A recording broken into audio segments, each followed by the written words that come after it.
Bonjour à tous et à toutes et bienvenue dans une nouvelle émission de Ma Ligue 2 part en live pour la dernière émission de l'année 2024, édition spéciale Coupe de France avec les 32e de finale qui se sont achevées ce dimanche soir avec certaines qualifications improbables, des éliminations aussi imprévues ou en tout cas qu'on n'imaginait pas se faire sur des scores aussi larges par exemple. On va pouvoir parler de tout ça, résumer un petit peu tous ces événements du week-end et du coup, les clubs qui sont qualifiés pour les 16e de finale également, les surprises qui ont pu se dérouler pour ou surtout contre les clubs de Ligue 2, ce week-end qui a été assez compliqué pour nos équipes professionnelles de 2e division. On va pouvoir résumer tout ça, parler des résultats et bien sûr des conséquences de ces matchs ensemble. Je suis accompagné de mes collègues chez Ma Ligue 2, Étienne et Karel. Salut les gars. Salut. Voilà, donc on a cette dernière émission pour l'année avec un gros récap un petit peu il y avait 13 équipes de Ligue 2 engagées sur ces 32e de finale. Est-ce que déjà vous avez comment dire, vous vous rappelez du prono que vous aviez fait pour les qualifications ou j'imagine qu'on est assez loin du chiffre réel. Je me rappelle pas du prono que j'avais fait, mais dans le doute, je vais dire que j'avais 17. Moi, je me rappelle pas du tout non plus. Mais ce qui est sûr, c'est que j'avais pas du tout prédit le bon chiffre parce que je pense pas qu'on était beaucoup à s'attendre à une hécatombe pareille. Ouais, une hécatombe, c'est le cas de le dire. Oui. Il aurait fallu être pessimiste pour avoir juste. Il aurait fallu être pessimiste et au moins on a reçu une bonne nouvelle entre guillemets pour le FC Lorient, puisque la grosse actu du moment, c'est que Lorient est officiellement qualifié sans jouer. On rappelle les événements de ce samedi, c'était le samedi 21 décembre. Lorient devait se déplacer chez le Tour FC, pensionnaire de R1, ancien club professionnel, au stade de la Vallée du Cher, qui devait accueillir entre 6 et 8 000 personnes, je crois, selon les estimations. Et malheureusement, les conditions de sécurité n'étaient pas réunies pour la bonne tenue de cette rencontre et pour que l'événement se déroule correctement, en tout cas selon les critères je crois que c'est la préfecture et la mairie qui ont ensuite rapporté ça à la commission des compétitions de la fédération. Donc voilà, tout ce beau monde a décidé que les conditions n'étaient pas réunies pour la tenue de ce match-là dans de bonnes conditions, dans de bonnes circonstances et pour aussi assurer la sécurité des acteurs mais aussi du public. Et donc du coup, le match a été annulé à 5h, 5h30 avant le coup d'envoi de la rencontre. C'est déjà assez insolite, assez inédit pour qu'on en discute. Mais au moins, même si c'est forcément une tragédie un petit peu pour le Tour FC qui comptait faire des belles recettes alors qu'ils sont ils sont quand même dans des circonstances assez compliquées avec un redressement judiciaire, peut-être une liquidation en épée de Damoclès au-dessus de la tête du Tour FC. Et c'est vrai que ce tour-là à domicile contre une grosse équipe de Ligue 2, le FC Lorient, qui est actuellement leader, c'était l'occasion effectivement de renflouer un petit peu les caisses, de faire ne serait-ce que vivre une belle communion avec ce club qui, je crois, n'a pas perdu en plus de matchs en championnat, même en Coupe de France, du coup, cette saison. Et finalement, voilà, c'est une catastrophe industrielle quoi, à l'échelle de ce club-là qui aurait bien mérité peut-être un petit peu de réconfort. Quelles sont les dernières informations que tu avais, Étienne, toi qui étais le premier sur l'info? Ce que je peux te dire, c'est que le Tour FC a annoncé qu'il allait faire appel de cette décision devant la commission des compétitions. Bon, il y a quand même relativement peu de chances que ça marche, parce que là, c'est plus une information, mais c'est mon avis, mais il me semble que on est devant un vrai défaut d'organisation. Il y a eu une mésentente qui a éclaté pendant la semaine dernière entre le Tour FC et le prestataire nommé SOS, qui est une entreprise de sécurité. Voilà, il y a eu une mésentente sur les devis avec un prix qui a augmenté en cours de route. Je vous laisse aller voir le site footamateur.fr, qui est un excellent site où tout est détaillé. Bon, ouais, il y a eu un conflit financier, mais à partir du 18 décembre, il était clair qu'il n'y avait plus de prestataires. Donc, effectivement, dans ces conditions-là, la rencontre ne pouvait pas se tenir. Il n'y a pas eu de solution qui a été trouvée dans les 3 jours précédant la rencontre. Donc c'est un peu dommage pour les supporters de Tours d'avoir été mis devant le fait accompli comme ça au dernier moment, et même pour les joueurs. Et d'ailleurs, je crois qu'il y a des joueurs du Tour FC qui ont réagi assez vivement contre leurs propres dirigeants après cette nouvelle. Mais bon, voilà, c'est l'histoire du Tour FC, un ancien club de Ligue 2 qu'on a vu dégringoler comme ça d'année en année. Et enfin, la descente aux enfers ne s'arrête jamais, quoi. Ouais, on espère quand même qu'elle va freiner prochainement. Un petit point quand même sur le fait que la rencontre soit annulée tout bonnement, tout simplement. Parce qu'on aurait pu se dire, certes, les conditions pour la sécurité du public ne sont pas réunies, mais on pourrait quand même envisager un huis clos ou alors une inversion de la rencontre. Le fait est que ça a été bien trop tardif et que de toute façon, même s'il y avait eu un huis clos au stade de la Vallée du Cher, les gens seraient rendus au stade et enfin, en tout cas, auraient voulu voir le match et il y aurait pu y avoir des émeutes, il y aurait pu y avoir. Je ne dis pas que les Tourangeaux sont particulièrement des hooligans, mais en tout cas, il y aurait pu y avoir effectivement des problèmes si des gens s'amassaient devant les portes, devant les guichets et que les portes ne s'ouvraient jamais. Donc, c'est aussi peut-être ça qui a motivé la décision d'annuler la rencontre et malheureusement d'altérer annuler un petit peu cette justice sportive qui aurait pu y avoir, au moins laisser à Tours une chance sur le terrain, quoi. Apparemment, il y a eu une réunion de la dernière chance le samedi là, pour essayer d'aplanir les différends, et la mairie est intervenue, mais malheureusement, il n'y avait tout simplement plus assez de personnel disponible à trouver le jour même comme ça. Donc voilà, ils ont essayé de tenter le coup jusqu'au bout. Je pense que voilà, il aurait peut-être fallu demander, comme tu l'as dit, un terrain neutre ou une inversion plutôt que de jouer pour le tout et de se retrouver le bec dans l'eau.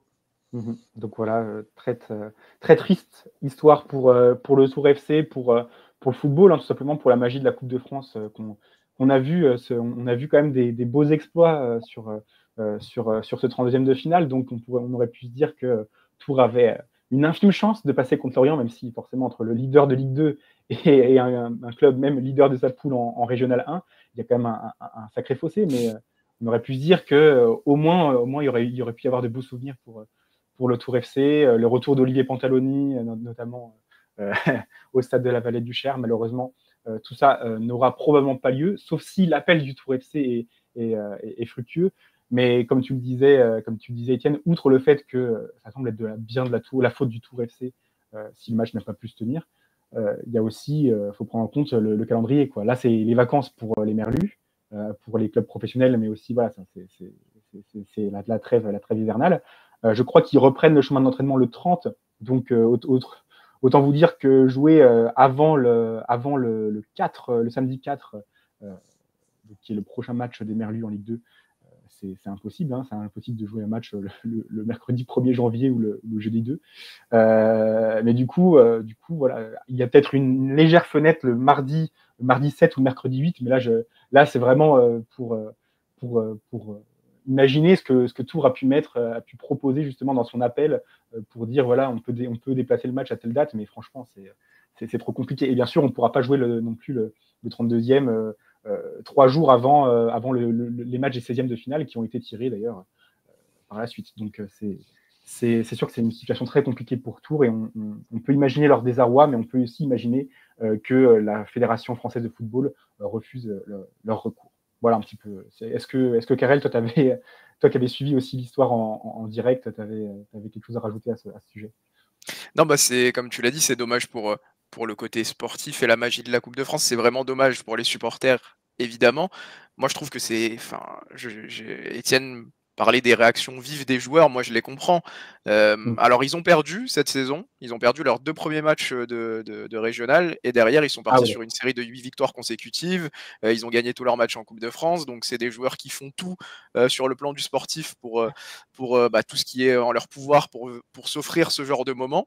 Certes, il y avait peu de chances, même si on a vu que les pronostics pouvaient être vivement déjoués ce week-end, que Tours se qualifie, mais il y avait quand même un très beau match à jouer contre une belle équipe, une équipe avec un effectif quasiment de Ligue 1, très peu de joueurs de l'ossature de l'an passé qui sont partis, donc des beaux moments à s'offrir en tant que joueur amateur, des beaux moments à revivre pour un club historique comme le Tour FC, et se dire que tout ça vole en fumée pour des détails organisationnels qui ne sont pas entre les mains des joueurs, du coach qui travaille dur pour encore une fois pouvoir jouer ce genre de match. Moi je trouve ça très triste et je comprends qu'ils soient révoltés. Maintenant pour ce qui est de la décision, finalement je pense qu'on peut tous s'accorder sur le fait qu'elle paraît assez logique.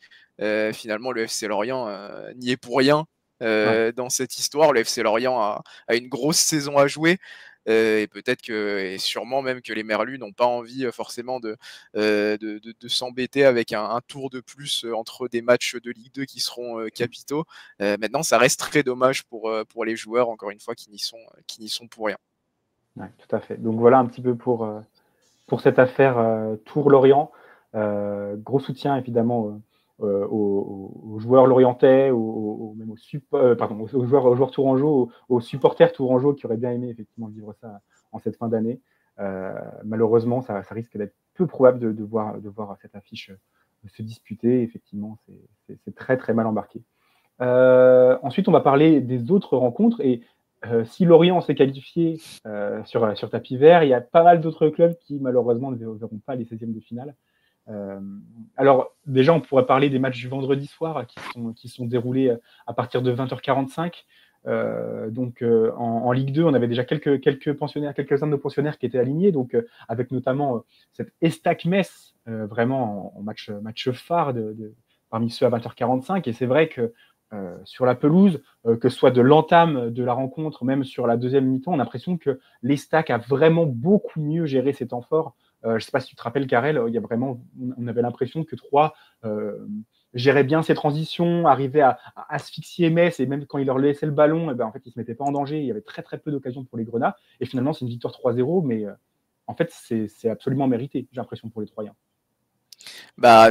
Au vu de ce qu'on voyait sur le multiplex, effectivement, ça paraît mérité, même s'il me semble que les premières occasions, les premières situations sont pour Metz. Mais le problème, c'est que ces situations-là, contre une équipe contre laquelle tu as déjà perdu cette saison en plus au stade de l'Aube, il faut les mettre. Il faut les mettre et c'est ce que Renaud Ripart a fait, tout simplement. Derrière, l'Estac a retrouvé une certaine solidité défensive sur les dernières semaines. Donc, une fois qu'ils mènent au score, c'est forcément plus difficile qu'en début de saison de renverser la partie. Donc voilà, les Messins pourront toujours dire, même si j'en ai pas vu beaucoup, essayer de relativiser que l'objectif principal reste la Ligue 2. Je pense que tu as toujours quand même envie de passer ces premiers tours de Coupe de France, surtout contre une équipe contre laquelle tu as déjà perdu. Metz n'a pas beaucoup perdu cette saison. Il me semble qu'ils ont perdu que 3 matchs en Ligue 2. 3 étaient l'un d'eux. Et reperdre contre eux, j'imagine que voilà, tu te dis qu'il y a quelque chose qui ne passe pas, un certain blocage, même si 3, je le disais, revient bien en forme sur ces dernières semaines. Mais oui, l'Estac a fait preuve de plus de réalisme, plus de tranchant. Il commence à vraiment montrer de belles choses sur le plan offensif et surtout quelques garanties avec Rafiki Saïd. On le découvre pas, c'était déjà le cas la saison passée, mais qui recommence à stater. Je crois qu'il est passeur décisif, il me semble, sur le but de Syria Kyrie. Syria Kyrie, justement, toi Julien que tu connais bien, qui lui aussi commence à faire de belles choses. Je crois qu'il avait mis un doublé contre Martigues pendant la 16e journée et donc avant la trêve hivernale en Ligue 2. Et Renaud Ripart qui inscrit lui aussi un doublé. Donc la victoire de l'Estac est méritée. Et je crois que c'est Stéphane Dumont qui le disait. Une des belles choses, outre les 3 buts marqués. C'est qu'hormis ces petites situations concédées en début de match, l'Estac est assez solide défensivement et même face à une armada offensive comme Metz, même si elle manque encore d'un numéro 9, l'Estac ne concède toujours pas de but. Donc c'est positif, même si c'est pas du championnat. Ils ont pris, je crois, des buts dans seulement 3 de leurs 10 derniers matchs. C'est ça qu'il disait, Stéphane Dumont. Ouais, il y a eu une période d'investibilité de 5 ou 6 matchs avec le maître quand il est redevenu titulaire. Et la Boucher a été très bonne. C'était pas le maître en l'occurrence pour la coupe, mais quoi qu'il en soit, il y a une solidité défensive depuis 1 ou 2 mois là maintenant qui s'est bien installée. Ouais. Donc chapeau à l'Estac. Le FC Metz renvoyé à ses chères études. Et là, vraiment, il y a du boulot pour Metz, notamment offensivement, parce que autant on pouvait louer leur capacité à se créer des occasions en début de saison quand ils étaient vraiment en confiance et quand ils tutoyaient vraiment, quand ils étaient même leaders à un moment, avant de perdre justement contre cette Estac-là en championnat. Et maintenant, on voit que dès que Cheikh Sabali ne marche plus sur l'eau, dès que c'est un peu plus compliqué, Simon Elisor, vraiment, depuis son retour de blessure, je suis désolé, je vais dire les choses, mais il n'est pas bon. Il n'est pas suffisamment bon pour un club qui compte sur lui comme avancement titulaire pour remonter en Ligue 1. C'est pas suffisant. Même si je sais qu'il fait sans doute de son mieux, mais en tout cas, là, pour le moment, on ne retrouve pas le Elisor de Laval qui nous avait ébloui sur la fin de saison. C'était quoi? C'était 2021-22 ou 22-23, je ne sais pas. Non, c'était 21-22. Non, 22-23. 22-23 et les stacks en 23-24 du coup. Ça. Ouais, c'est ça, voilà, exactement. Non, mais du coup, voilà une bien pâle version de lui-même, ce Simon Elisor qui va lui-même vouloir faire mieux après la reprise, du coup dès début janvier. L'avantage, c'est que les matchs reprennent dans 2 semaines et qu'il n'y a pas trop de temps de cogiter, mais aussi Metz va certainement chercher à lui mettre une concurrence davantage, plus importante en tout cas sur le mercato, en recrutant un bon élément, un bon avant-centre. En tout cas, c'est ce qui se disait un petit peu dans les bruits de couloir. Dans les autres matchs, on va passer peut-être rapidement sur la victoire de Bastia contre le RC Saint-Joseph de la Martinique. Bon, voilà, c'est une victoire nette et sans bavure avec 3 buts marqués dans la première demi-heure, même 4 en 35 minutes pour le Sporting. Tramoni très très bon, Boutra qui est aussi décisif à plusieurs reprises et qui marque le but à la 35e. Globalement, il n'y avait qu'une équipe sur le terrain. On pouvait s'y attendre contre une R1 martiniquaise. Et en même temps, Saint-Joseph a quand même pas été ridicule non plus. On a vu des scores bien plus, bien plus lourds encore que ça quand des Ligue 2 affrontaient parfois des équipes de l'outre-mer. Donc bravo en tout cas à eux pour leur parcours. En tout cas, là, c'était peut-être la marche un petit peu trop haute à Furiani. C'est vrai que c'est difficile. Le match aurait été inversé, ça aurait peut-être été un peu plus équilibré. Mais là, c'est vrai. Oui, c'est vrai. Mais on a eu un gardien de Saint-Joseph héroïque pendant les 20 premières minutes, et d'ailleurs Benoît Tavenot a souligné sa prestation. Mais bon, au bout d'un moment, c'est clair que l'équipe amateur est submergée, quoi. Mais en tout cas, Bastia qui enchaîne du coup une deuxième victoire. C'est seulement la deuxième fois cette saison que Bastia gagne 2 matchs d'affilée en prenant en compte les matchs de Coupe de France. Sachant qu'ils sont qualifiés aux 2 tours précédents. Voilà, ils n'avaient encore jamais fait ça cette saison. Enfin, fait qu'une seule fois ça, pardon, cette saison. Je crois que c'était entre les 2e et 3e journées, là, quand ils avaient fait un bon départ. Bastia qui n'a perdu que 2 rencontres, je crois aussi, ou une seule, non, 2 rencontres en Ligue 2 cette saison. Et qui va espérer aussi remonter un petit peu au classement, même si globalement sur la solidité de l'équipe, il y a quand même des assez bonnes garanties. Là où ça a été moins solide, c'est quand même à Chasselet pour Golancy et à Mérignac pour le match entre le SAM et le Stade Lavallois Mayenne Football Club. On a cru pendant longtemps que les 2 matchs allaient aller au tir au but. Finalement, Annecy s'est dépatouillé pour réussir à marquer le but à la 90e. Je crois que c'est une frappe de Noah Lemina qui est détournée dans son propre but par Nathan Tanard, qui avait lui-même assisté, je crois, Kamel Benkouf pour le but de goal à la 53e. Bon, c'était chaud pour le FCA. Là, le FC est vraiment pas passé loin de la fessée, justement. Pas mal. Ouais, surtout que le premier but d'Annecy est marqué sur corner. Bon, on sait qu'ils sont à l'aise sur coup de pied arrêté, un bon petit coup de patte de Moncy pour la tête de Drouin. Et à partir de là, tu te dis ouverture du score au bout de 30 minutes, sachant qu'Annecy, justement, n'avait pas réussi à marquer sur le tour précédent, et c'est pour ça qu'ils avaient dû passer par les tirs au but. Tu te dis qu'Annecy a sûrement fait le plus dur. Mais au final, cette égalisation du Goal FC te fait revoir toi ton pronostic et Laurent Guyot et ses hommes leur plan. Heureusement pour eux, il y a ce but contre son camp. C'est vrai, c'est pas de chance parce qu'il est dans une situation un peu compliquée. Tanard, il essaye de dégager le ballon, il me semble, je sais pas si c'est une frappe ou si c'est un centre très tendu. Moi, dans mon esprit, je crois que c'était un centre. Il arrive à toute vitesse avec l'attaquant dans son dos. Et il ne peut pas vraiment faire autre chose. Ouais, c'est ça. C'est ça, donc voilà, c'est Annecy qui provoque sa réussite dans les derniers instants. Au final, sûrement qu'ils ont eu plus de jus, plus de gaz pour mieux finir, ou en tout cas pour pousser sur cette dernière situation. Par contre, pour le Gol FC, c'est triste. C'est triste parce qu'ils auraient mérité d'aller au tir au but. Ils étaient revenus dans ce match contre une équipe d'Annecy qui réalise un début de saison remarquable en plus. Donc voilà, ça passe tout juste pour Annecy. Mais au final, au vu du bilan des clubs de Ligue 2, on se rend compte que l'essentiel, c'est vraiment que ça passe et ils auront le temps de faire de meilleures performances, peut-être plus à l'image que de ce qu'ils ont fait en championnat sur les prochains tours pour le moment. En tout cas, ils sont en 16e de finale de la Coupe de France quand même. Donc voilà, l'essentiel est là pour Annecy. Pas la manière, mais le résultat, oui. C'est là que tu vois que la confiance, je dis pas que ça fait tout, mais quand tu es super bien en championnat, que tu perds peu de matchs et que tu es globalement, oui, c'est difficile de te bouger. Annecy fait partie aussi des équipes qui ont très peu perdu cette saison.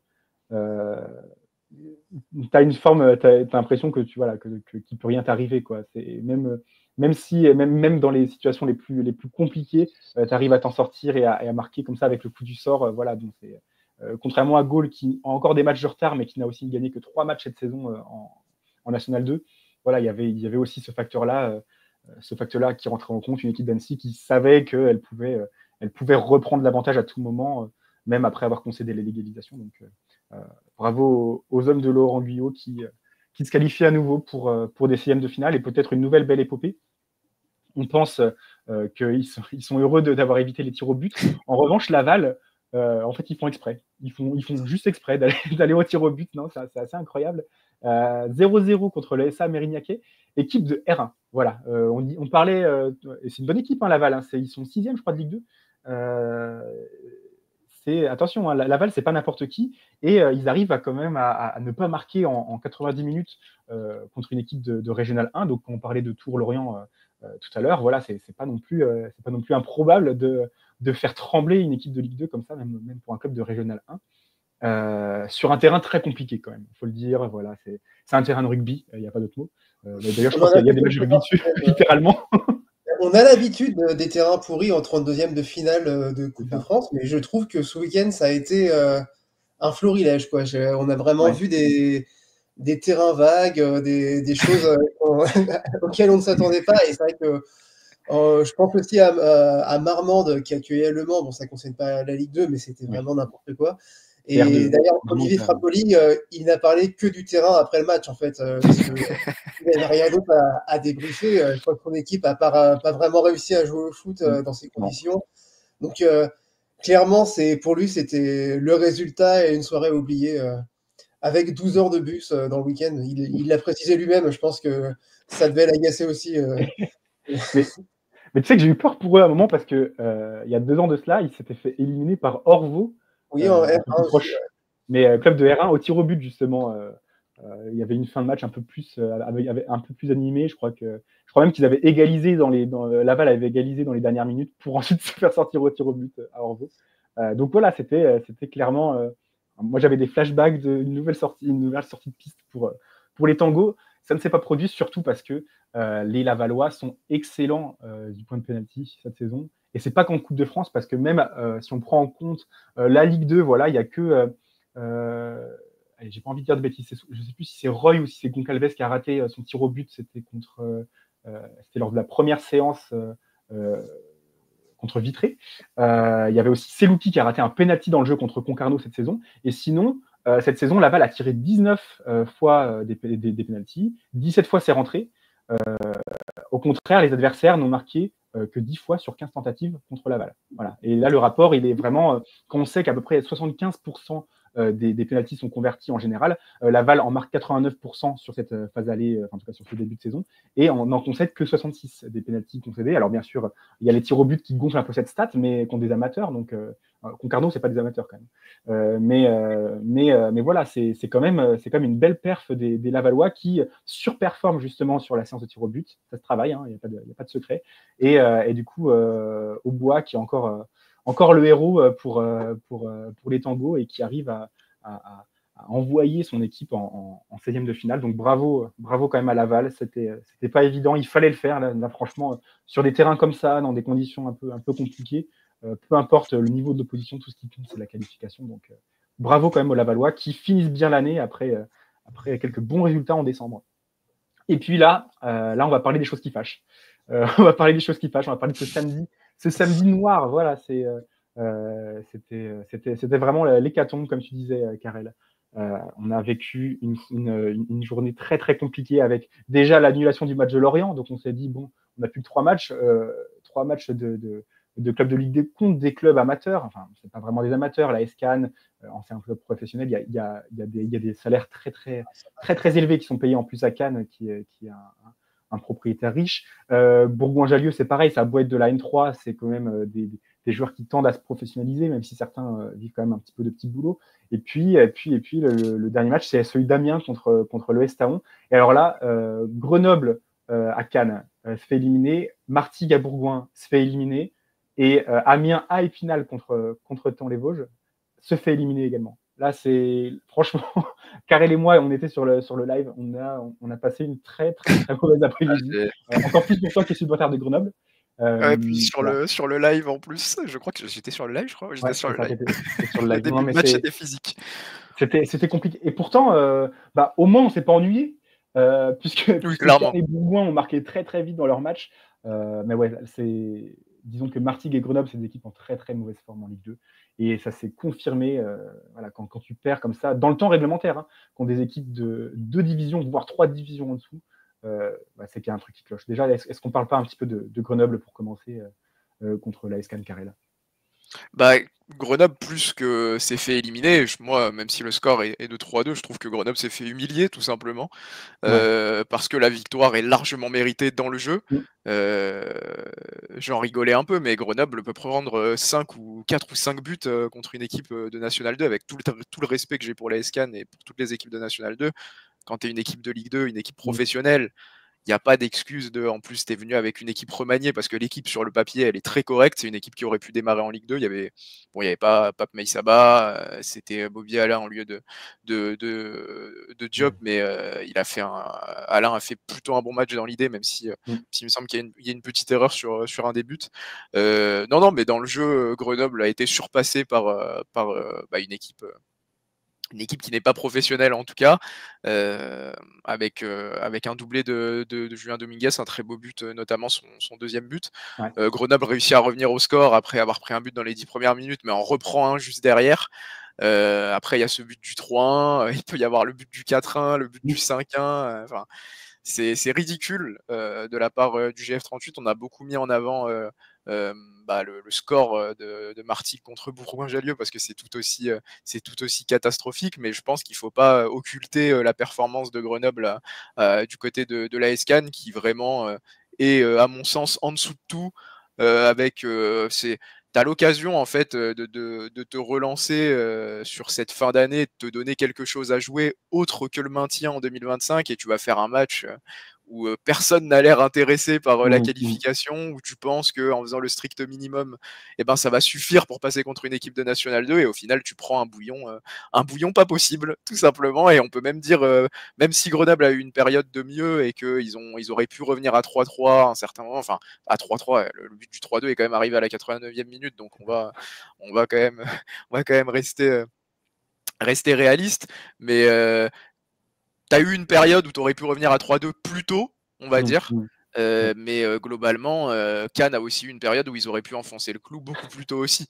Donc performance catastrophique, honteuse à mon sens, vraiment vraiment propre, et je n'irai pas plus loin, mais voilà, on a vu des clubs de Ligue 2 se faire éliminer par des équipes hiérarchiquement inférieures sur des vols, sur des vols dans le jeu, sur des terrains difficiles, comme on le mentionnait pour Laval. Là, il n'y avait pas d'excuses, et Cannes a juste été meilleur, tout simplement. Donc bravo à Cannes, qui mérite sa qualification, et Grenoble va devoir se remettre la tête à l'endroit très très rapidement, sans Oswald Tanchot en 2025. Mais rassure-toi, Karel, peut-être qu'on peut avoir droit à l'électrochoc tant attendu quand l'entraîneur intérimaire se fera remplacer. Oui. Et puis quand l'entraîneur qui remplacera l'entraîneur intérimaire se fera encore remplacer en juin 2025. Voilà. Ouais. On survit grâce à des électrochocs continus provoqués par les changements d'entraîneur à Grenoble, il faut croire. C'est un peu tôt dans la saison pour Grenoble pour se retrouver complètement à la dérive mentalement, parce que j'ai l'impression que ça arrive toutes les saisons ou presque. Malheureusement, à un moment, cette équipe lâche complètement. Mais sauf que là, on est qu'en décembre, quoi. Il reste quand même 18 journées de championnat. Il va falloir faire un peu attention. Ça va déjà commencer fin novembre, oui, c'était déjà un petit peu la grosse crise. Oui. C'est vrai que c'est tôt là comparé à d'habitude. D'habitude, ça arrive assez tard pour te dire que le maintien est au moins dans la poche. Ouais. Là, on va se permettre d'avoir quelques doutes. Là, mais, allez, pour positiver pour les fans du GF, il reste du temps quand même pour inverser la tendance et peut-être effectivement que si la crise commence un peu plus tôt, peut-être qu'aussi elle se terminera plus tôt et que vous aurez le droit à une belle fin de saison du côté du Stade des Alpes. En tout cas, la belle saison du côté de Martigues, elle commence à s'envoler, quoi. Ce qui devait être un petit peu une saison rêvée pour le retour du FC Martigues en Ligue 2, ça se transforme un petit peu en calamité. Et alors là, franchement, sur le terrain, le but à 3e minute, à 11e, Martigues qui réduit l'écart à la 23e minute par Mahamé Sibi, mais Kosser et Boscourt qui marquent au 26e et 66e leur but des doublés respectifs. Très franchement, 4-1 pour Bourgoin, Martigues, on peut se dire, ils ont 5 tirs, ils en mettent 4. Non, Bourgoin-Jallieu a dominé, était pas du tout favori sur le papier, puisque c'est un club de National 3, mais a marché sur Martigues. Il n'y avait pas d'autre mot. Il y avait qu'une seule équipe sur le terrain pour, on va dire, 60 minutes de la partie. Martigues s'est un petit peu remis dedans à certains moments. Mais je veux dire, quand il y a 4-1 à l'heure de jeu et que tu n'arrives même pas à recoller un petit peu au score, à te dire, allez, faire un truc un peu plus serré, un 4-2, un 4-3. Pour moi, les Martégots ont lâché. Et alors, ils ont lâché quoi? Je ne sais pas. Ils ont peut-être lâché le projet tout court parce que Thierry Laurey n'est plus là. C'est pas le problème du coach. Si tu perds, je veux dire, cette équipe-là est censée être meilleure que l'équipe qui est montée de national l'an dernier, puisqu'il y a eu des recrues, il y a eu quelques renforts à droite à gauche, et même si elle n'est pas meilleure, elle n'est pas censée être bien pire. Alors certes, il n'y a plus Emia, il y a plus Zouaoui qui sont partis à Guingamp et à WAC, mais quand même, normalement, tu ne peux pas être moins bon en Ligue 2 que ce que tu étais en national. Et là, pour le coup, les mecs, ils se font taper, mais c'est même mérité. J'ai pas assez vu Martigues en national la saison dernière, mais j'en doute sérieusement du coup, parce que déjà on voit les prestations en Ligue 2 toutes les semaines où bon, c'est très compliqué. Cette équipe, voilà, on l'a déjà dit, elle a manifestement pas le niveau pour la Ligue 2. Bon, c'est clair qu'ils ont moins gardé une ossature que le Red Star, par exemple, qui s'en sort un peu mieux. Donc, on se dit que c'est peut-être pour ça. Mais là, le problème, c'est que j'ai l'impression qu'ils ne sont déjà plus considérés comme une équipe de Ligue 2. Parce que quand je lis après le match les déclarations du président du club de Bourgoin-Jallieu, qui explique bah non, c'est pas un exploit, on s'attendait à gagner. 3 divisions d'écart, quoi. Donc, une N3 qui débarque contre Martigues, ils n'ont pas peur, quoi. Ils savent qu'en face, ça avance pas, qu'eux aussi, ils sont avec un coach intérimaire, qu'effectivement, les joueurs. Enfin, il y avait une ambiance qui apparemment était délétère sur la fin du mandat de Thierry Laurey. Il y a sans doute des joueurs qui, comme tu l'as dit, commencent à quitter le projet dans leur tête. Hein. Déjà, il y a le gardien MS qui est parti, lui, à Cannes, on en parlait tout à l'heure, qui est parti en plein automne. J'ai lu il y a quelques jours qu'un attaquant prêté par Strasbourg, là, peut-être qu'il allait être rappelé parce que tu es un club de Ligue 1, tu te dis, est-ce que c'est Woutro, c'est ça, ouais. C'est ça. Est-ce que c'est bien utile de laisser un joueur dans cette galère-là? Donc, c'est une sorte de cercle vicieux dans lequel est Martigues. Bonne chance pour s'en sortir. Bonne chance. En vrai, c'est triste. Hein. Moi, je trouve ça triste. Si je suis dur avec Martigues, c'est parce que l'histoire était trop belle qu'on avait envie de les revoir en Ligue 2 avec un projet intéressant. Je pense que le départ de Grégory Poirier a fait du mal, déjà, rien que ça. Bien sûr, ils ont perdu quelques cadres, mais je pense que si Poirier ne part pas et que tu t'attends pas ensuite pour prendre son successeur et que finalement tu ne fais pas cette erreur de casting, parce que Thierry Laurey, moi je trouve toujours que c'est un bon entraîneur, même si finalement à Paris, à Martigues, sur ses 2 dernières expériences, il reste sur des échecs. Ce qu'il a fait par le passé, ça ne manque pas, quoi. Ça reste un excellent entraîneur de Ligue 2 qui a aussi fait ses preuves en Ligue 1. Moi, je pense pas que Laurey soit un mauvais entraîneur, mais c'était pas l'entraîneur pour Martigues à ce moment-là. Bon, voilà, ça c'est le divorce est consommé, c'est bon. Mais par contre, est-ce que comment dire, la dynamique dans laquelle est Martigues n'augure pas quelque chose de bien sinistre au-delà des problématiques financières? Là, on parle de JPP pour reprendre le projet. Ils vont pas reprendre leur place en national tranquillement. Ça risque d'aller plus loin que ça, quoi. Quand tu vois l'état général du club, ils vont pas juste faire le yo-yo, quoi. C'est ça qui est un peu problématique. Motif d'espoir quand même. Donc du coup, j'en parlais rapidement. C'est Jean-Pierre Papin qui a des chances, en tout cas qui est pressenti pour reprendre le poste d'entraîneur au FC Martigues. Je crois qu'il est en froid avec sa direction à l'OM. C'est ça, Étienne? Oui, si tu veux, l'année dernière, à peu près à l'automne, je crois, il a pris les commandes de la réserve de l'OM en National 3, qui était mal classée, hein. Et il a fait vraiment du bon boulot. Il l'a remis sur le podium. Là, il l'a stabilisé encore cette année dans le haut du classement de N3. Mais le problème, c'est que c'est son équipe, il a envie de faire ce qu'il veut, quoi. Donc, il met les joueurs à certaines positions. Alors que c'est pas forcément ce qui est prévu par la gestion de l'équipe première de l'OM.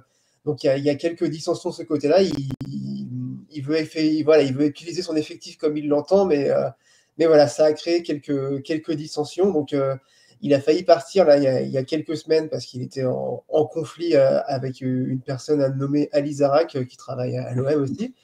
Donc voilà, ça s'était aplani, mais bon, voilà, peut-être que c'était pas non plus destiné à durer très longtemps et que l'OM, pour sa réserve, va chercher un profil plus docile, j'imagine. Et voilà, Jean-Pierre Papin, lui, il a sans doute repris goût à la carrière d'entraîneur qu'il avait un peu mise entre parenthèses. Et du coup, il est favori pour atterrir sur le banc de Martigues avec ce fameux retour à Turcan qui est toujours espéré pour le 10 janvier, si je ne m'abuse. C'est ça, c'est le vendredi, c'est un vendredi 10 janvier, je ne sais plus quel match c'est. Mais en tout cas, c'est prévu. En tout cas, c'était prévu ainsi. Je ne sais pas si les travaux ont suffisamment avancé et si ça va effectivement être possible. En tout cas, ils étaient censés revenir juste avant comment dire, juste au début de la phase retour. Et ce sera pour la réception de Clermont, en théorie, ce retour au Stade Turcan, donc à domicile pour de vrai, pour le FC Martigues, avec potentiellement un nouveau coach, une nouvelle année, peut-être. Je ne suis pas sûr qu'ils puissent vraiment recruter, parce que là, il y a masse salariale encadrée, il y a interdiction de recruter à titre onéreux, en plus de la rétrogradation à titre conservatoire. Donc, ça fait vraiment beaucoup de sanctions pour FC Martigues, qui ne peut vraiment pas faire n'importe quoi sur le marché des transferts. On va voir. Est-ce que la magie du Ballon d'Or va effectivement pouvoir renverser un petit peu, renverser justement tout le destin qu'on leur prédit, parce que c'est vrai que se faire marcher dessus comme ça, se faire piétiner par une N3. On voit des clubs de N3, on va en parler juste maintenant. On voit des clubs de N3 battre des équipes de Ligue 2, ça arrive tous les ans. Là, du coup, c'est Amiens qui en a fait les frais encore une fois contre l'ES dans les Vosges. Mais très franchement, se prendre un 4-1 et en plus dire après que c'est mérité qu'avec une équipe sur le terrain, ça n'arrive jamais. Ça n'arrive jamais pour un club de Ligue 2. Donc, voilà, c'est force aux supporters de Martigues. On leur souhaite un bon courage. Et se faire éliminer par le même club amateur 2 fois dans la même année, est-ce que ça arrive souvent? Alors, est-ce que c'était dans la même année? Non, c'était en 2023. Je crois que c'était l'année encore d'avant. C'est ça, ouais. Ah, d'accord, ok. Ils ont joué dans les Vosges l'an dernier et ils les ont battus. Et ils les avaient joués l'année d'avant. Ils avaient perdu au penalty, je crois. Ou est-ce qu'ils avaient perdu le tir au but? Alors que Temps avait joué une mi-temps entière à 10 contre 11. Et là, en 2024, il me semble qu'ils ont gagné 1-0 à Amiens. C'est ça, voilà, c'est ça. Si on n'inverse pas. C'est ça. Et donc, du coup, les commentateurs disaient que c'était la belle, quoi. C'était voilà, un partout balle au centre. Et finalement, Temps les Vosges qui, à Épinal, fait encore. Ça juge la belle. Ouais, non, mais c'est incroyable, hein, c'est incroyable, franchement. Surtout quand tu sais que Amiens vient, alors, avec une équipe un petit peu remaniée, certes, notamment dans les couloirs, mais très franchement, une équipe qui fait pas tâche du tout. Regardez un petit peu, hein, ça ressemble à ce qui se passait Certes, tu as Bakayoko, Karchi, Chaban en défense, c'est pas très très fiable, mais tu as quand même du Mafuta, du Kandil, du Boya, Euroguidé qui marque d'ailleurs le but à la 20e minute. Ils marquent les premiers avant la demi-heure de jeu. Tu te dis, bon, voilà, ils vont tranquillement gérer, tu as Léotet, tu as des bons joueurs sur le terrain, et finalement, je trouve que déjà Alexis Sauvage a des choses à se reprocher sur les 2 buts.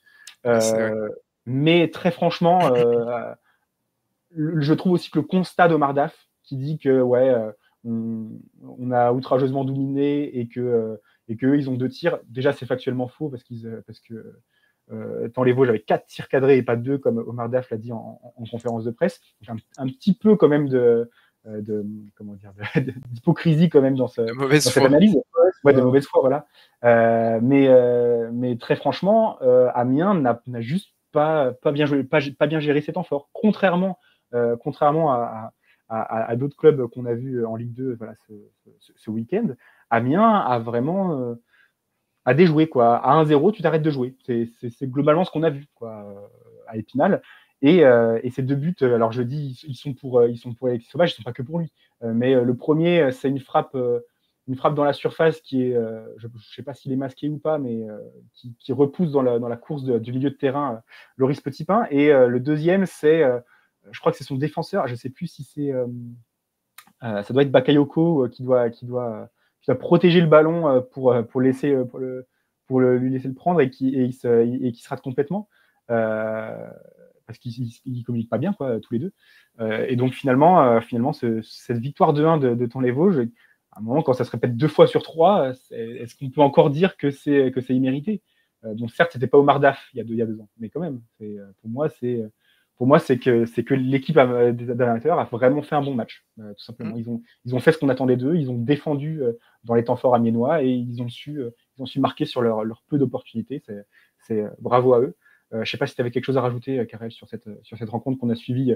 Pour le coup, c'était la seule rencontre des matchs à 18h, donc on a pu la suivre en intégralité tranquillement.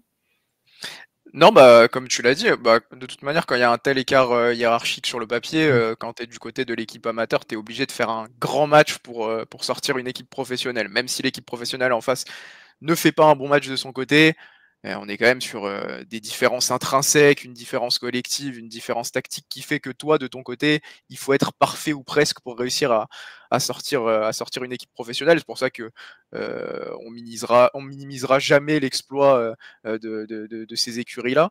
Maintenant, Amiens, tu l'as dit, est venu avec une belle équipe, avec une grosse différence quand même dans les buts, c'est que Gürtner n'est pas là et qu'il est remplacé par Alexis Sauvage et que Régis Gürtner est un des rouages essentiels, soit des maintiens d'Amiens sur les saisons où c'était plus difficile, soit des saisons un peu plus en demi-teinte où ils ont été capables d'aller chercher une place en première partie de tableau. Gürtner qui est souvent décisif à un moment ou l'autre dans un match pour permettre à Amiens de l'emporter d'1 ou 2 buts quand c'est vraiment un week-end de feu, parce qu'on sait qu'Amiens n'a pas énormément de marge sur le plan offensif, donc il faut derrière être solide, encaisser peu de buts, et là où Alexis Sauvage a été un peu plus approximatif que ce que Gürtner est habituellement, eh bien Thaon en a profité et a mis ces 2 buts-là. Il y a un grand problème dans le scénario de ce match aussi, c'est que tu mènes au score et que tu arrives en seconde période en menant au score et que tu prends un but à la 46e minute sur la première action de la seconde période, donc à partir de là, tout est remis en jeu, tu recommences à douter et tu sais que pendant toute une mi-temps, tu as tout un stade qui va pousser avec une équipe en face qui va recommencer à y croire dur comme fer. Si tu reviens sur cette seconde période et que tu réussis à garder ton avantage au moins jusqu'à l'heure de jeu, en face, déjà ça va commencer à tirer la langue, tu vas pouvoir commencer à mettre le pied sur le ballon, à aller faire courir un peu, à jouer sur normalement ta supériorité athlétique d'équipe professionnelle de Ligue 2, mais là tu transcendes tout le 11 et toute l'équipe d'en face en leur donnant l'opportunité de revenir au score rapidement. Donc voilà, au final, Amiens s'est mis un peu dans l'embarras tout seul.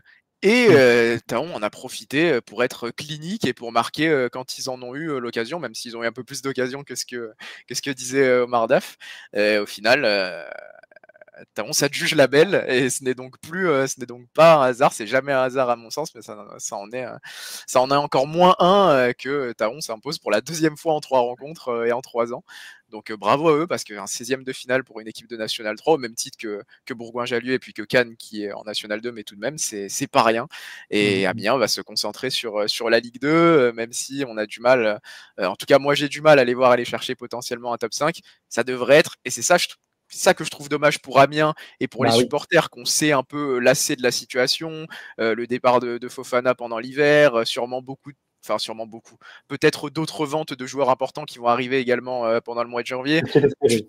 Tu te dis que la seule occasion de vibrer, c'est peut-être un peu cette Coupe de France en accueillant une belle équipe de Ligue 1 à la Licorne, et au final, même ça, tu l'auras pas. Donc pensez pour les supporters d'Amiens, pour qui les saisons ne sont pas non plus palpitantes au cours des dernières années. Ça ne sera pas le cas non plus cette saison, malheureusement.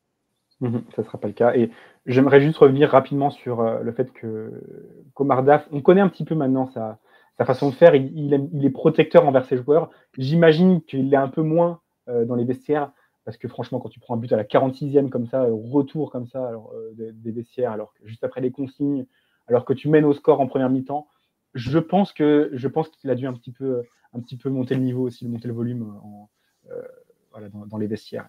Et donc, faut pas prendre au pied de la lettre non plus ce qu'il dit en conférence de presse, ce qui peut être un peu plus pour faire un peu de la diplomatie devant les caméras, et puis ensuite s'il va dans son groupe, j'imagine que voilà, il a quand même prouvé que c'était un bon entraîneur par le passé, et que en tout cas en termes de management et de voilà, il a quand même ce qu'il faut pour entraîner à ce niveau-là, et je pense qu'il s'est identifié quand il était petit à part. Mais du coup, je pense pas, ça m'a étonné de voir ces déclarations. Ça m'a étonné de voir ces déclarations, de dire on a si bien joué et tout, et les amateurs ont eu aucune occasion, alors que c'était factuellement faux. Ça m'a étonné de le voir, mais bon, je pense qu'on peut aussi mettre un petit peu entre guillemets, entre gros guillemets, ce qu'il a pu dire. Un autre entraîneur qui n'a pas sa langue, qui pour le coup n'a pas sa langue dans sa poche, contrairement à Omar Daf, qui fait un petit peu de politique, c'est Luis Castro, qui bien souvent nous impressionne à chaque fois, parce qu'en conférence de presse, il dit à chaque fois ce match-là, on doit le gagner largement, on doit faire ça. Là, pour le coup, on se disait contre Auxerre, il va encore dire la même chose. Et il aurait bien raison de le faire, parce que la JA s'est inclinée 1-0 à la Baie des Champs. Faut bien préciser, c'est quand même important. Je crois qu'ils ont très très peu perdu, surtout en Ligue 1 depuis qu'ils sont montés. C'est en 2e équipe à domicile en Ligue 1, la JOCR quand même. C'est ça, ouais. Le PSG n'a pas réussi à gagner à la Baie des Champs. Voilà, ce genre d'exemple. Et je crois qu'ils perdent 2 matchs sur toute l'année civile avant à la Baie des Champs, avant la venue de Dunkerque. Dunkerque qui s'était déjà imposé l'an dernier sous Luis Castro à Auxerre. Bon, alors il y avait eu 4 ou 5 poteaux, je ne sais plus. Dans un style de match différent, avec moins de maîtrise. C'est ça. Là, du coup, le match n'avait rien à voir, Étienne. Là, c'était Dunkerque en maîtrise. Autant l'année dernière, on avait eu le droit à un Dunkerque petit pousset qui s'était arc-bouté en défense et qui avait mis un 1-0 quasi miraculeux avec Boissier. Autant là, hier, on a vu, j'ai pas peur de le dire, une démonstration de Dunkerque, quoi. Enfin, franchement, c'était impressionnant. Ils ont pris le jeu à leur compte dès le début du match. Ils ont eu les meilleures occasions. Franchement, Auxerre a été très peu dangereux. On se dit que avec un joueur un peu plus inspiré devant, ça aurait pu, effectivement, comme il l'a dit, faire 2 ou 3-0. Parce que Tejan et Courtet ont fait un bon match, mais parfois, il y a des choix qui peuvent être un peu meilleurs. Il y a des petites imprécisions techniques. Mais tactiquement, c'était hyper propre. Dunkerque a tout simplement mieux joué que cette équipe de Serre, avec pourtant beaucoup de turnover, parce que comme vous pouvez voir à l'écran, des titulaires habituels comme Sangante et Rivera étaient sur le banc. Faut aussi rappeler que Askita, titulaire indiscutable, n'était pas là, pas plus que Ragoubert. Il y en a encore 2 autres là. Tu vas m'aider peut-être. Qui ça? Oui, Abner, et voilà. Il est titulaire en pointe aussi. L'attaquant d'Auxerre, Théo Aubert, il a eu très peu de ballons.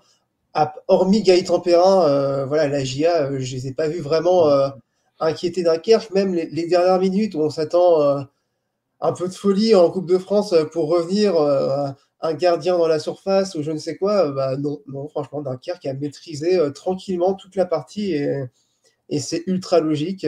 Mais ça n'en est pas moins un exploit, même si ça n'en avait pas l'air, parce que voilà, ils ont pas tremblé. Alors, moi, je vais quand même poser la question, quoi. À un moment, est-ce que Dunkerque va pouvoir voir un peu plus loin que, voilà, on se maintient tranquillement, on a de la marge, on vit une belle saison. Est-ce que Dunkerque ne peut pas aller vivre, outre une belle épopée en Coupe de France, qui est parfaitement plausible, et surtout vu le tirage, on verra juste après. Mais même quand tu tapes au cerf comme ça à l'extérieur, avec un match très convaincant et pas du tout un match chanceux, j'ai envie de dire, est-ce que Dunkerque ne peut pas aller se glisser dans la discussion? Peut-être pas pour le top 2, parce qu'on voit que même en faisant une première partie de saison incroyable, ils n'y sont pas à la différence de but. Mais pourquoi pas quand même le top 5 qui paraît bien envisageable quand même pour les Maritimes. Qu'est-ce que vous en pensez, les gars? Vas-y, commence, si tu veux. T'es coupé. Excusez-moi. Déjà, médiatiquement, ça commence à devenir difficile de se cacher pour Dunkerque parce qu'on voit que tout le monde commence à en parler. Nous, on en parlait depuis quelques temps, mais même les médias qui ne se focusent pas spécialement sur la Ligue 2 commencent à voir qu'il se passe un truc à Dunkerque d'intéressant. La question lui a été posée à Luis Castro en conférence de presse de savoir si l'USLD allait continuer de jouer ce rôle un peu d'outsider, de petit poussé en 2025, si c'était encore possible. Et lui a dit que c'était un club qui était encore trop petit globalement pour prétendre jouer la montée aux côtés d'équipes comme Lorient, comme le Paris FC, comme Metz. Il a même cité les Stacks. Il a même cité Caen. Et factuellement, c'est vrai qu'en termes de budget, Dunkerque est encore loin de ces équipes-là. Maintenant, comme le journaliste l'a relancé, il lui parlait de jeu. Et c'est vrai qu'en termes de jeu, actuellement, Dunkerque est une des équipes, d'une part, les plus séduisantes, d'autre part, qui paraît, moi, à mon sens, être l'une des plus mûres de Ligue 2 parce que je vois beaucoup de maîtrise. Alors il y a toujours ce souci d'efficacité dans les deux surfaces qui peut leur faire défaut comme à Metz, mais c'est un des gros défauts à gommer. Peut-être que la volonté ce sera de le gommer, que ce soit défensivement ou offensivement au mercato d'hiver, mais tu peux aussi le gommer collectivement. Pour moi, Dunkerque a les armes à la fois en termes de profondeur d'effectif et aussi au niveau du visage et du jeu affiché pour aller jouer au moins ce top 5. Maintenant, tu l'as dit, le top 2, c'est encore une autre histoire parce qu'il y a vraiment des armadas qui sont installés aux deux premières places. Maintenant, sur une saison, on a vu que Dunkerque était la meilleure, enfin sur une année civile, on a vu que Dunkerque était la meilleure équipe de Ligue 2, qu'elle était capable de s'inscrire dans la durée et qu'elle est capable potentiellement de réaliser une grosse phase retour comme ça avait été le cas la saison passée dans un contexte différent. L'avantage, c'est que la pression que Lorient et le Paris FC vont avoir, que le FC Metz va avoir, Dunkerque ne l'aura pas.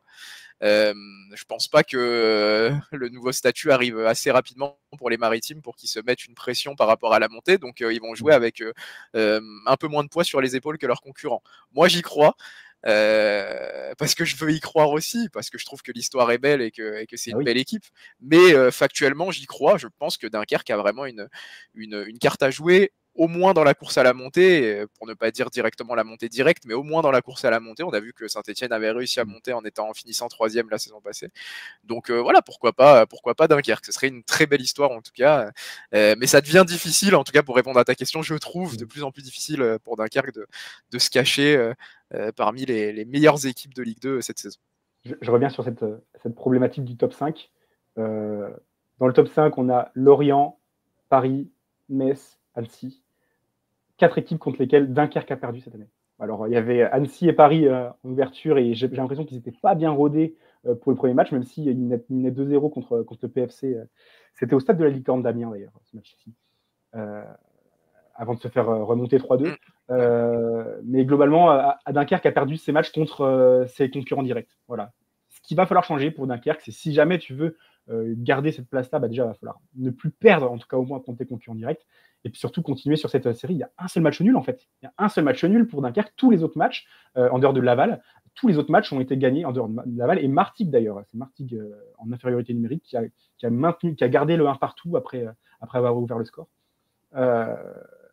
Mais donc voilà, quoi, il y a quand même une chose récurrente, c'est que Dunkerque est fort contre les équipes à sa portée, globalement, puisqu'il n'y a qu'une seule défaite et un nul contre les autres équipes du top 5. Et par contre, pour celles qui sont déjà bien établies, même si Annecy, on pourrait en discuter, celles qui sont bien établies et qui justement sont en très bonne forme, a un peu plus de mal, voilà, à concrétiser justement ce bon début de saison.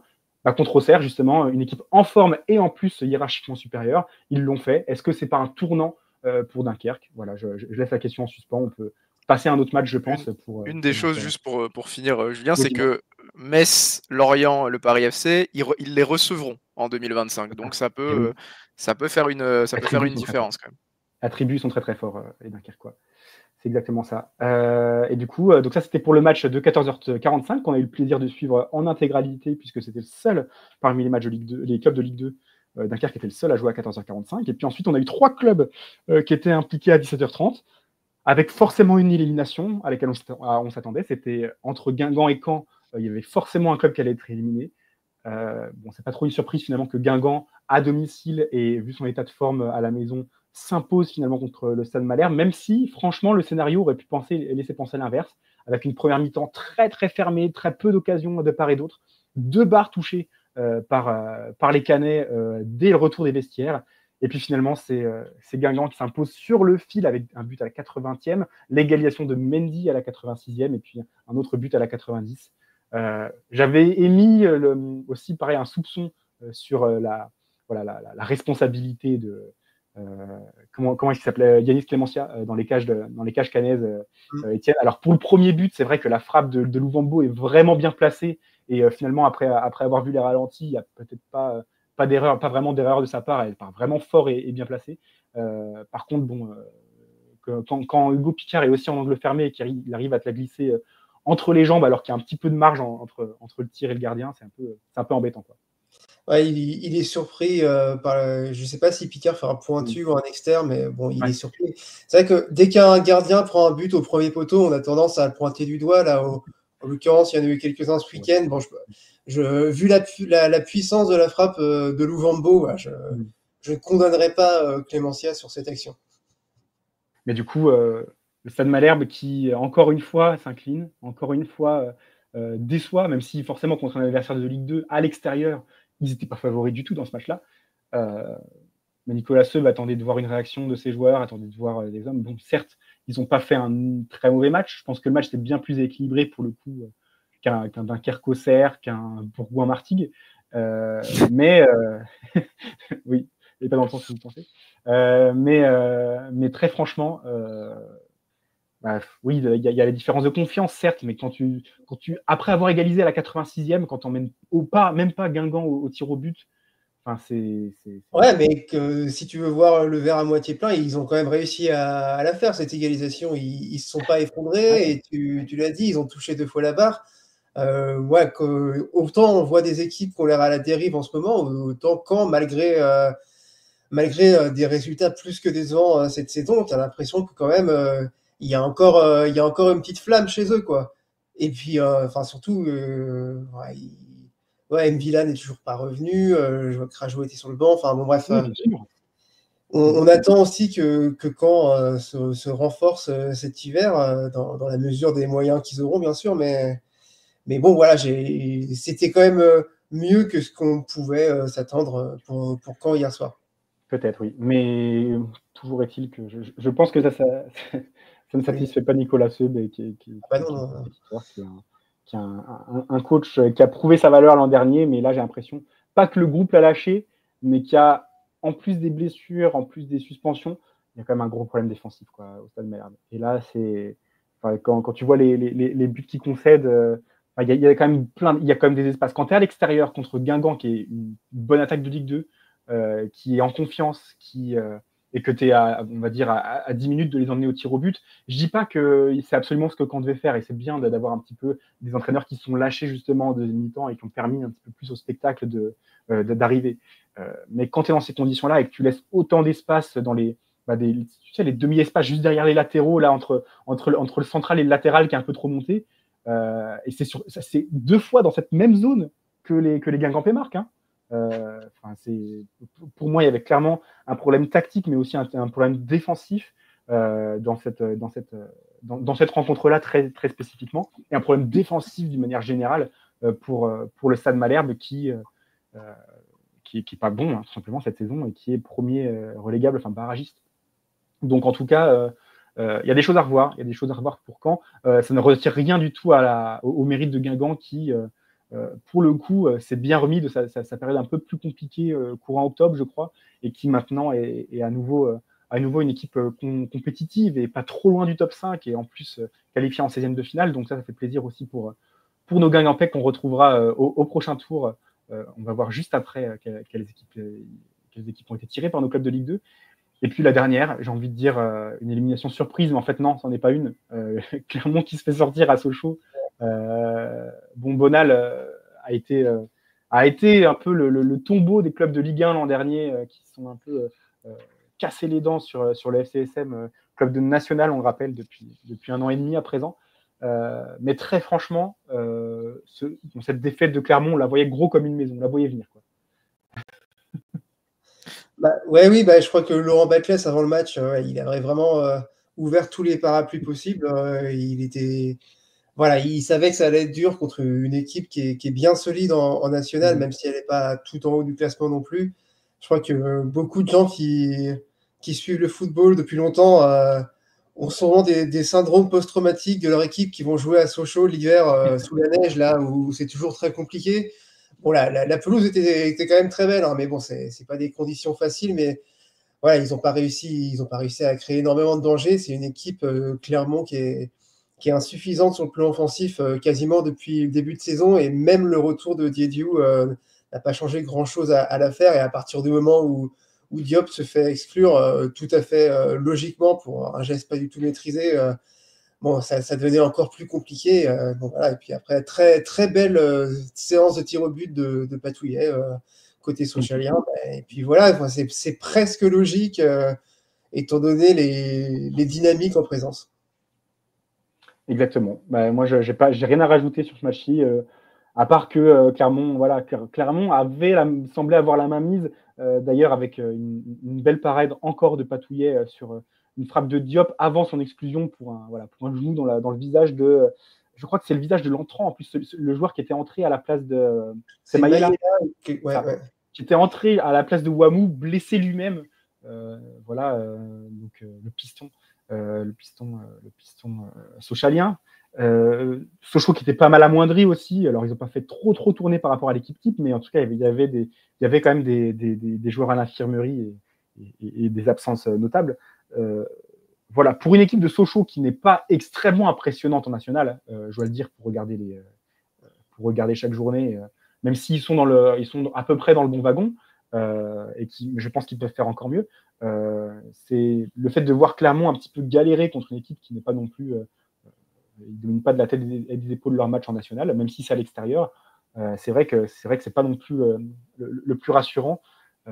Et bien avant l'exclusion de Diop, qui arrive en fin de match, finalement en 74e, on s'attendait déjà à ce que ça se finisse au tir au but, puisqu'il y avait quelques occasions assez nettes, mais pas non plus il n'y avait pas de frappe, il n'y avait pas de face à face des Clermontois face à Patouillet. Ils lui ont un peu rendu la vie facile, quoi. Voilà, j'espère que Laurent Batles a effectivement, il a du boulot en tout cas pour cette trêve hivernale, pour ce mois de janvier. Je ne sais pas comment est-ce que Clermont va investir ou non au mercato. On rappelle que Clermont, c'est l'un des rares clubs français quand même qui fait des profits tous les ans sur le marché des transferts, qui vend plus qu'il n'achète et qui contrebalance bien son déficit structurel, contrairement à beaucoup d'autres clubs. Donc, on va voir s'ils vont pouvoir avoir les moyens pour s'éviter une deuxième relégation de suite. On n'en est pas encore là du tout, mais n'empêche qu'il va falloir se poser la question de savoir quels sont les investissements pertinents sur la phase retour pour éviter de se faire peur et puis peut-être envisager l'avenir un petit peu plus avec un peu plus d'optimisme. Voilà pour les résultats. On a été long, une heure pour faire les résultats et le résumé de la qualification de Lorient sur tapis vert. Il y avait beaucoup de choses à dire en même temps, donc c'était bien long. Et on va passer rapidement sur les tirages au sort les affiches des 16e de finale de la Coupe de France, avec, pour notre plus grand plaisir, le retour de l'OGC Nice à Furiani pour jouer contre Bastia, donc son rival. Voilà, on avait vu déjà Nice galérer contre Corté et passer seulement au tir au but. Voilà, donc le Corté qui jouait exactement à Armand Cesari. Et là, ça va être cette fois-ci l'équipe professionnelle de Bastia. On peut être sûr que le stade sera plein à craquer, c'est une certitude. Et très franchement, j'ai hâte de voir ce match-là. C'est pas le seul match de Ligue 1 qui a été tiré par nos clubs de Ligue 2, puisque Laval ira à Toulouse. Alors là, ça va être très très difficile. On se rappelle de Toulouse qui avait éliminé Rodez. C'était sur quel score, 5-0, je crois, il y a 2 ans quand il remporte le titre. 5, il leur inflige un gros score à Rodez en quart de finale. Oui, Toulouse-Annecy aussi. Il y a Toulouse-Annecy, ouais, mais Toulouse-Annecy, c'était plus serré. C'était un 2-1 ou un truc comme ça en toute fin de match. Mais oui, c'est ça. On se rappelle quand même de bons résultats toulousains contre nos clubs de Ligue 2. Dunkerque qui va à Haguenau. Attention, Haguenau qui peut tout à fait aussi faire surprendre nos Dunkerquois, même si on a vu... Attention au dénommé Lawson, là, oui, Gilles Lawson. À Boulogne, il leur a fait tout le match, mais une première mi-temps surtout où il a anéanti les sports de Boulogne en faisant exclure le gardien, en marquant, en faisant des passes décisives. Donc voilà. Boulogne qui est en super forme nationale, donc ça veut dire quelque chose aussi de niveau auquel Haguenau peut s'élever, quoi. C'était impressionnant. Autre club de Ligue 1, c'est Rennes qui ira sur la pelouse du Stade de l'Aube de l'Estac. Voilà un petit peu nos Troyens qui vont pouvoir se frotter à une très très grosse équipe, même si on voit qu'ils sont meilleurs en ce moment. Donc pourquoi pas imaginer l'exploit, rêver d'un exploit contre le Stade Rennais qui n'est pas en forme, et à mon avis, ils vont quand même prioriser le championnat, même si finalement la Coupe de France, on le rappelle toujours, c'est le chemin le plus court vers l'Europe. Le Stade Briochin qui va recevoir le FC Annecy, gros piège. Là, Saint-Brieuc-Annecy, attention à ce qui va se produire. Là, je sens quand même que les Briochins qui ont un passé en national récent, qui ont une habitude d'éliminer plus gros qu'eux, des clubs de Ligue 2 notamment. Ils viennent de sortir le HAC au final. Donc. Ils ont sorti le HAC, l'an dernier ils ont sorti Concarneau. Non, c'est au moins Concarneau, mais peut-être un autre match, je ne rappelle plus s'ils avaient sorti un autre club pro. Mais Saint-Brieuc, attention aux Annéciens, malgré leur forme, on voit que le niveau monte quand même. Saint-Brieuc, c'est un cran au-dessus de Gaulle, et en plus c'est beaucoup plus loin comme déplacement. Donc attention aux Annéciens. Guingamp qui va recevoir Sochaux. Voilà, ouf, Guingamp n'est pas à Bonal en janvier. Parce que là, franchement, j'aurais pas donné cher de leur peau, mais là, ouais. Ça pèse très lourd, je pense, dans le tirage de le jouer à Roudourou, celui-là. Ouais, c'est exactement ça. Donc, une bonne nouvelle pour les Guingampais qui reçoivent un nouveau match de Coupe de France, même si l'adversaire est vraiment pas facile à négocier. Et puis, on l'a dit, Cannes qui va recevoir Lorient. Du coup, la rencontre va être inversée, puisque Cannes est 2 niveaux en dessous. Et donc, à voir si... c'est quoi le nom du stade? C'est Pierre de Coubertin à Cannes. Il faut voir si Lorient va pouvoir faire mieux que Grenoble. À mon avis, oui. Difficile de faire pire, je pense. À mon avis, oui, c'est vrai de faire mieux.